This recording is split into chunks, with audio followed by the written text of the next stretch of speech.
tal? ¿Cómo les va? Bienvenidos otra vez a un espacio geográfico.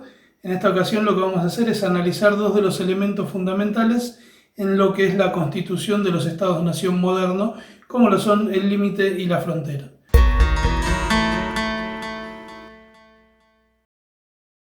Tenemos que hacer la aclaración, primero que nada, que es que tanto límite como frontera son dos conceptos fuertemente interrelacionados, pero que sin embargo deben tratarse como dos entidades diferentes. En primer lugar, cuando hablemos de límite tenemos que pensar que es una línea imaginaria definida por convención que lo que hace es delimitar el territorio sobre el cual un Estado ejerce soberanía.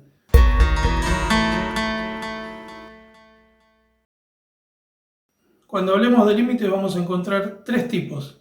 El primero de ellos va a ser el que se conoce como límite geodésico, que es el que está trazado sobre paralelos y meridianos.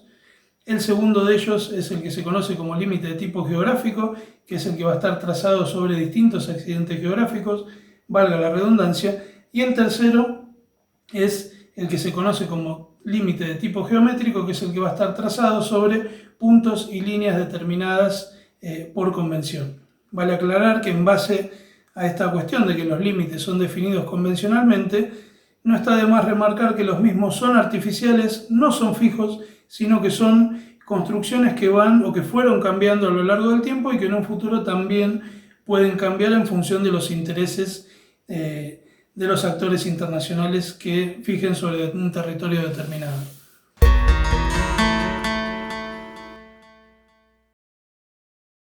Acá es necesario hacer una diferenciación importante porque hasta ahora hablamos de límite, pero de ahora en adelante lo que vamos a pensar es en lo que significa frontera. Así como el límite es una línea imaginaria, la frontera es una franja de territorio que se extiende alrededor del límite.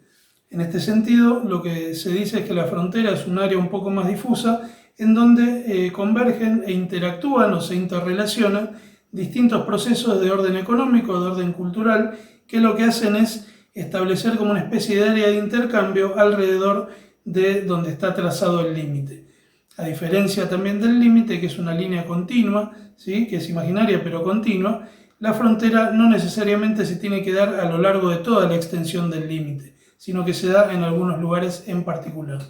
En este sentido, tenemos que pensar que en base a este intercambio fluido que se produce en las áreas de frontera, en el territorio de frontera, muchas veces las poblaciones o las ciudades que estén localizadas a uno u otro lado del límite, es decir, que pertenezcan a uno u otro estado, muchas veces guardan más similitudes entre sí que con el resto del país. Si podemos hablar como ejemplo el caso de lo que es Bernardo de Irigoyen y Dionisio Cerqueira en lo que es la frontera argentino-brasileña en la provincia de Misiones. Y otro ejemplo que podemos hablar, este primer ejemplo es un caso más, si se quiere, cultural, y en lo que respecta a actividades económicas podemos hablar de las ciudades espejo de Detroit y de Windsor, que están situadas en Norteamérica y que en ambas se desarrolló con gran intensidad la actividad automotriz.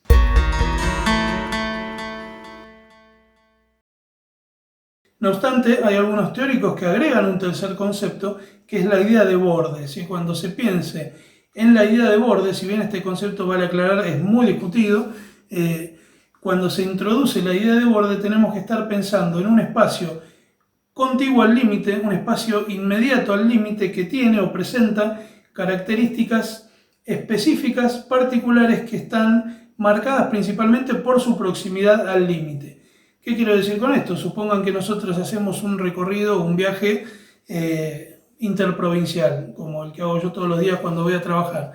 Así que tenemos que cruzar de la ciudad de Cipolletti a la ciudad de Neuquén. Neuquén y Cipolletti es una conurbación que, si ustedes la ven en el mapa, es el ejemplo clásico de lo que puede representar un área de frontera. Las dos ciudades están en dos provincias distintas, pero están interactuando de tal forma que funcionan casi de manera sincrónica. ¿Sí? Incluso se dice, por ejemplo, que Cipolletti es el dormitorio de la ciudad de Neuquén, donde la gente que trabaja en Neuquén tiene su